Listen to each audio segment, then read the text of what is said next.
Ilmu Komunikasi Universitas 17 Agustus Surabaya.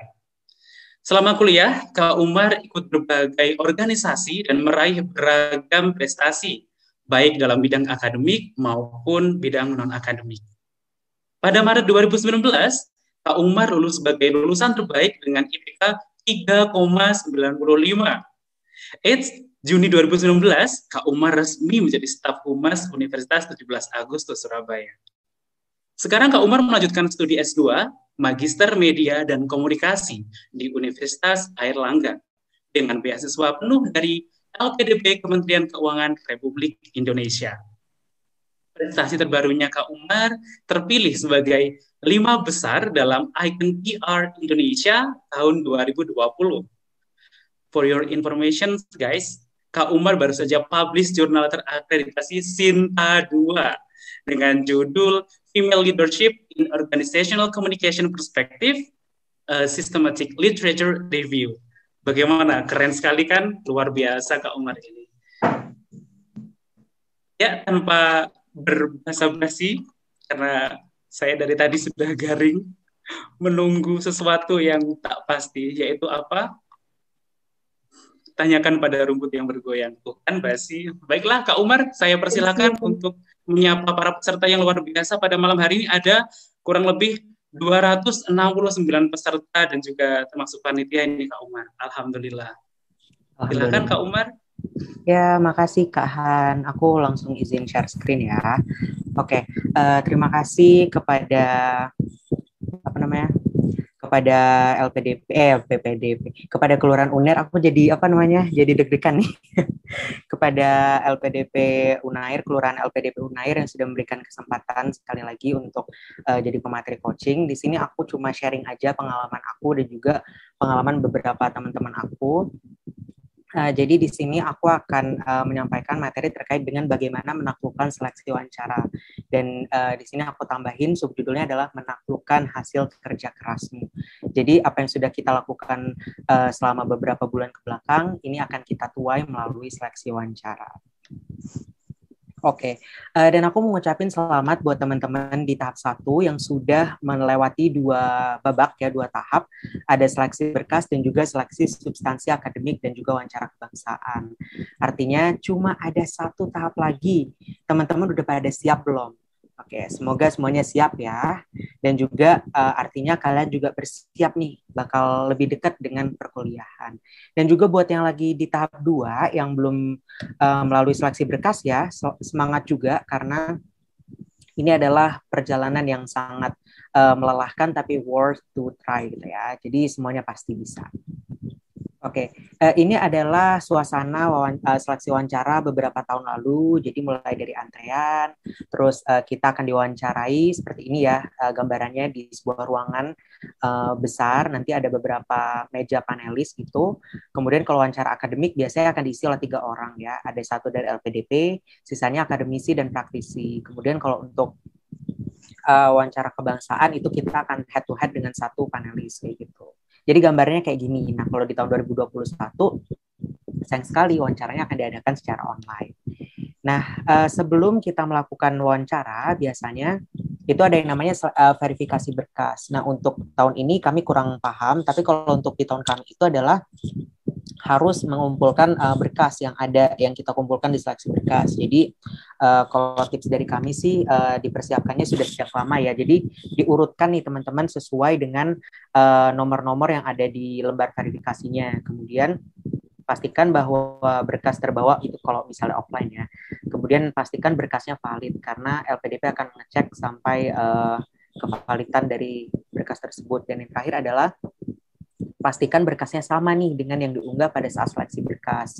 Maksudnya gimana? Jadi kalau misalnya di seleksi berkas kita ngumpulnya fotokopi yang di-scan, nah maka yang diverifikasi harus yang berupa fotokopi juga.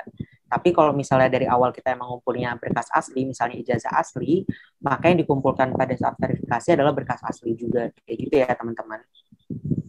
Oke. Kemudian apa aja sih Kak berkasnya? Sebenarnya sama aja sih ya kayak yang ada di yang ada di seleksi berkas ya. KTP, ijazah, transkrip, terus surat keterangan pendukung lainnya, rekomendasi, izin belajar kalau buat yang kerja, terus hasil tes bahasa Inggris, personal statement, dan juga komitmen essay ya, gitu. Oke, kita lanjut aja ke wawancara. Kak, gimana sih cara pertama menaklukkan wawancara? Kalau menurut aku, cara pertama adalah kita harus punya first impression yang baik. Nah, kalau dulu first impression-nya itu bisa dilakukan dengan cara berpakaian kayak gitu ya. Biasanya tuh kan banyak yang pakai batik, terus pakai office look yang tanpa jas ya, biasanya kemeja berdasi, kemudian ada juga kalau perempuan biasanya ada yang pakai terusan dan lain-lain. Nah, gimana first impression yang baik menurut aku adalah kita try something different. Kalau aku dulu adalah pakai jas. Jadi bisa dibilang kayaknya waktu itu satu-satunya yang pakai jas. Karena itu waktu aku masuk ke ruangan wawancara itu pada liatin, oh orang niat banget ya. Nah dari situ kan udah ada first impression-nya. Berarti anak ini sangat well prepared kayak gitu. Jadi kalau menurut aku sih saran aku be confident of what you wear. Jadi pede aja sih apa yang mau kamu pakai. Jadi pakai aja pakaian yang menurut kalian adalah terbaik. Dan di garis bawahi adalah pakaian yang formal ya teman-teman. Gitu.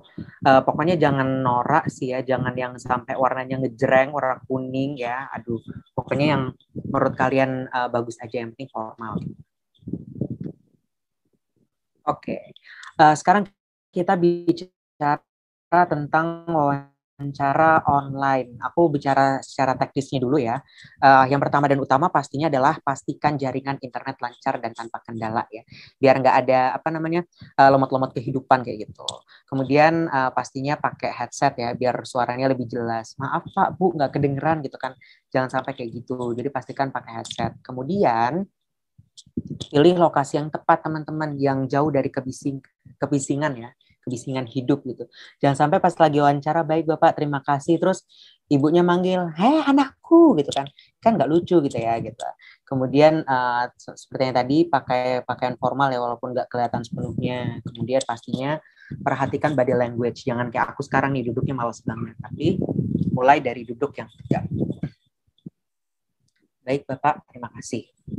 Kemudian yang paling sebenarnya teman-teman bilang gini, ya enak sih wawancara online nih, kita bisa nyontek nih dari catatan kita. No, jadi namanya wawancara online offline pun ya teman-teman jangan nyontek ya, teman-teman harus percaya pada kemampuan diri karena persiapannya udah baik. Dan kemudian pastinya baca doa dan minta restu orang terkasih, karena nggak semua orang punya orang tua kan, ada yang orang tuanya sudah berpulang gitu, ada yang nggak punya pacar, ada yang nggak punya suami istri gitu ya. Pokoknya orang terkasih siapa yang kalian kasihi gitu. Dan yang terakhir adalah ini tips dari aku yang selalu aku bilang, tarik nafas dan hembuskan, ulangi 5 kali. Tarik nafas panjang, hembuskan pelan-pelan. Itu diulangi 5 kali karena kalau misalnya kita deg-degan, kita tarik nafas dan hembuskan itu, deg-degannya hilang perlahan gitu. Jadi itu kita nggak deg-degan lagi gitu ya teman-teman. Itu tips teknis yang mungkin menurut kalian apaan sih, nggak jelas banget, tapi ternyata kalau dicobain itu berguna banget ya teman-teman, perlu dicatat.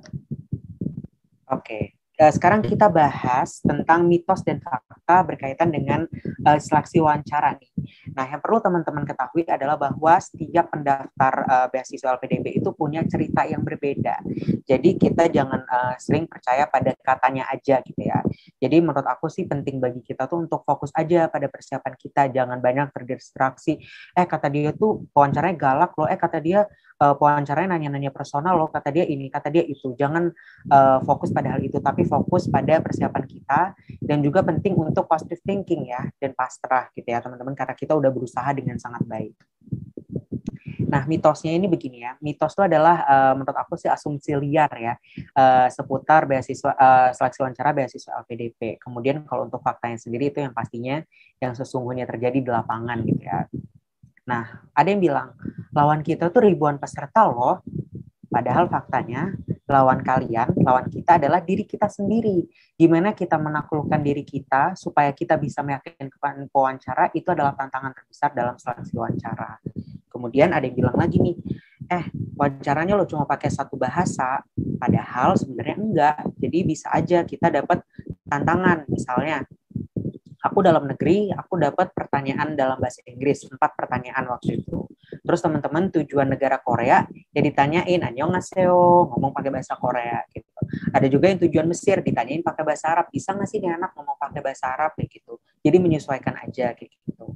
Kemudian banyak yang bilang nih, pertanyaan wawancara akademiknya nggak jelas. Nah, itu balik lagi ke diri kalian. Sebenarnya kalian tuh pede nggak sih bikin esainya, bagus nggak esainya gitu. Kenapa? Karena pertanyaan di seleksi akademik itu berasal dari esai yang kita tulis gitu ya teman-teman. Kemudian banyak yang bilang lagi pertanyaan seleksi wawancara itu subjektif, nggak terukur tuh, nggak jelas, bla bla bla bla. Padahal pertanyaan yang diberikan oleh pewawancara itu juga disusun melalui pendapat atau perspektif yang multidisiplin. Jadi nggak mungkin LPDP itu ngasal ya bikin pertanyaan wawancara ini beasiswa yang harganya ratusan juta loh, pakai pajak orang Indonesia loh. Gitu. Kemudian banyak yang bilang juga, kok banyak pertanyaan personal ya, segala-segala ditanyain. Jawabannya balik lagi nih ke diri sendiri. Kalian itu bisa nggak jawabnya? Kenapa? Karena ini bisa aja bagian dari pertanyaan psikologis. Misalnya, kamu kira-kira bisa adaptasi nggak nih negara ini? Kamu bisa nggak jauh dari istri? Bisa nggak jauh dari suami? Kayak gitu. Itu bagian dari wawancara psikologis kayak gitu ya teman-teman, untuk menilai kesiapan mental kita seperti apa. Kemudian juga ada yang bilang, bosen pertanyaannya tuh berulang tuh nggak sih, kayak monoton gitu, mereka tuh dibayar buat apa sih kayak gitu. Ada yang bilang kayak gitu, padahal faktanya itu buat menilai kita bisa konsisten nggak sih memberikan jawaban. Apakah kita akan menjadi orang yang pelin-pelan, yang goyah, kamu nggak usah jadi praktisi, kamu jadi dosen aja, kamu nggak usah jadi dosen, jadi praktisi aja gitu. Kira-kira kita bakal kekeh nggak nih sama esai kita, atau mungkin kita akan menyerah, oh iya Pak, sepertinya saya akan mempertimbangkan nih nasihat dari Bapak untuk jadi praktisi aja gitu. Itu penting. Kemudian ada yang bilang, kok pewawancaranya menyerang ranah pribadi sih teman-teman, aku ditanyain ini, kan isu sensitif. Nah, balik lagi ke diri kalian, apakah kalian jawabnya pakai drama, jawabnya juga tentang hal-hal yang pribadi. Nah, kalau enggak mungkin akan ditanya terkait dengan ranah pribadi, teman-teman. Jadi, jangan menggiring para pewawancara itu untuk bertanya hal-hal bersifat pribadi karena jawaban dari kalian sendiri. Biasanya perempuan nih yang suka curhat, terus ntar nggak sadar, ditanya-tanya lagi, terus dia sadarnya bilang, kok pertanyaannya kayak gini ya, itu kan personal, kayak gitu, itu nggak boleh ya. Dan yang terakhir, kalau menurut aku ya, pribadi nih ya, jangan nangis teman-teman. Karena banyak yang bilang tuh gini, kalau ntar kita nangis, pewawancaranya kasihan sama kita, ntar lumayan nih bisa tinggi itu kalau pewawancaranya terharu. Padahal faktanya menurut aku gini, kalau kita nangis, itu emosi kita tuh kan terpengaruh ya. Nah, dengan emosi kita terpengaruh, kita bisa ngeblank gitu teman-teman. Apalagi cewek nih, biasanya kalau nangis suka sesunggukan, nggak bisa berhenti gitu ya. Jangan sampai kayak gitu ya teman-teman. Karena bisa mempengaruhi penilaian juga, ntar kita nggak bisa fokus, mau jawab A terus malah jawabnya B, terus nyerempet ke yang lain, itu kan sayang banget ya. Terus juga intonasinya juga jadi berubah kan kalau kita nangis gitu.